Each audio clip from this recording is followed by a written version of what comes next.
Fala pessoal, sou André Gutierrez do Movimento Brasil País Digital e hoje eu estou aqui com o João Emílio, gerente executivo de política industrial da CNI, e a gente está aqui fazendo o desafio eleições, o Meu País Digital. O João Emílio na CNI está olhando aí para o que está acontecendo com a indústria, né? Seja aqui no Brasil ou lá fora.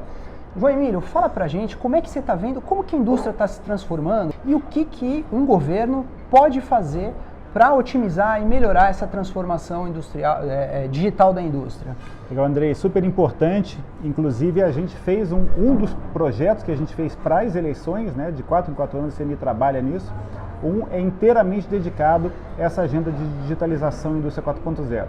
A gente percebe isso como um fenômeno global, que obviamente cria uma pressão no Brasil para que a gente se modernize, para que a gente avance nessa mesma linha, mas também é uma oportunidade enorme, porque a indústria 4.0, as tecnologias digitais, elas têm tudo a ver com o aumento de produtividade, que é exatamente dos principais desafios que a indústria brasileira tem já nos últimos anos e certamente para frente. Então a gente vê como uma necessidade de coordenar uma série de esforços do governo, do setor privado, tem toda uma agenda que a gente trabalha lá, mas é, ao mesmo tempo que um desafio, uma gigantesca oportunidade e a gente não pode deixar ela passar. Pelo contrário, a gente tem que acelerar esse processo para conseguir acompanhar o ritmo dos outros países.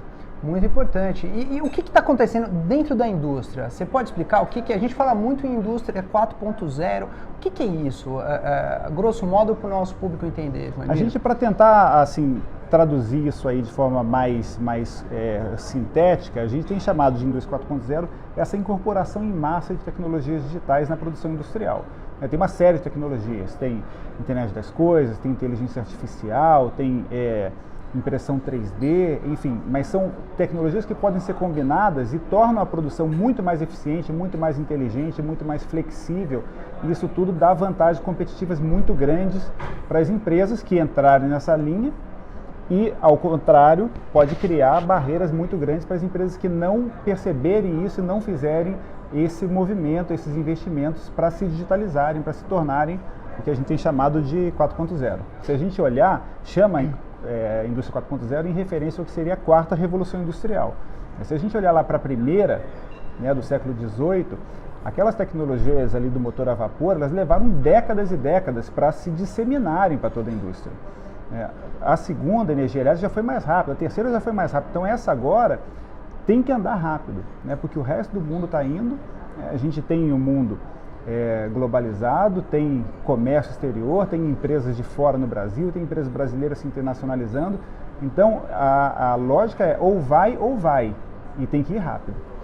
Muito interessante. E você mencionou que vocês estão pensando num conjunto de ações, né? E nesse momento Sim. A gente está vendo diferentes candidatos debatendo, né, seus planos de governo, o que o país pode fazer, o que o governo pode fazer para ajudar a indústria a avançar ainda mais, a se transformar. O que vocês pensam que poderia ser feito dentro desse conjunto de ações? A gente dividiu em 7 dimensões as propostas. Então tem uma delas que é uma parte mais de diagnóstico, da gente identificar quais são as grandes oportunidades, quais são as cadeias produtivas onde a gente tem a oportunidade de fazer esse processo avançar e, ao mesmo tempo, identificar possível desenvolvimento de fornecedores. Depois tem uma agenda de estímulo ao desenvolvimento tecnológico. A gente tem muitas empresas no Brasil que podem participar desse processo ofertando soluções, seja de software, seja de hardware, tem startup, enfim, em todo um ecossistema instalado no Brasil com competência para participar desse processo, precisam ser apoiados, principalmente por instrumentos de apoio à pesquisa, desenvolvimento e inovação. Tem uma agenda também de difusão tecnológica, é basicamente uma agenda de modernização, que é como a gente faz um conjunto cada vez maior de empresas investir nessas tecnologias para ganhar produtividade. Tem uma agenda, e aí tem algumas agendas mais transversais, tem uma de recursos humanos, a gente precisa qualificar, preparar os trabalhadores brasileiros para as novas tecnologias, para os novos desafios, e a gente tem que fazer isso ao mesmo tempo que avança. A gente tem uma agenda de regulação, né?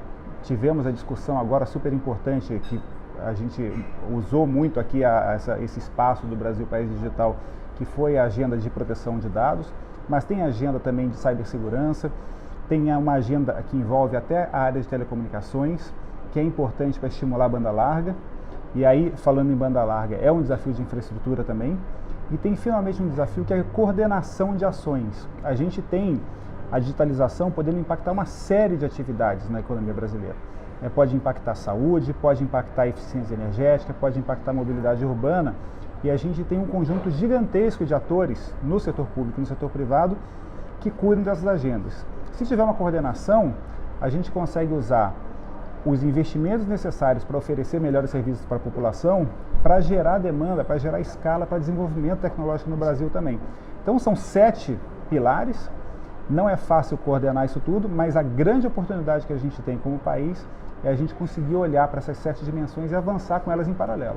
Estou aqui com o João Emílio, da CNI. Mais uma vez, muito obrigado, meu caro. Obrigado, Andrei. Um abraço.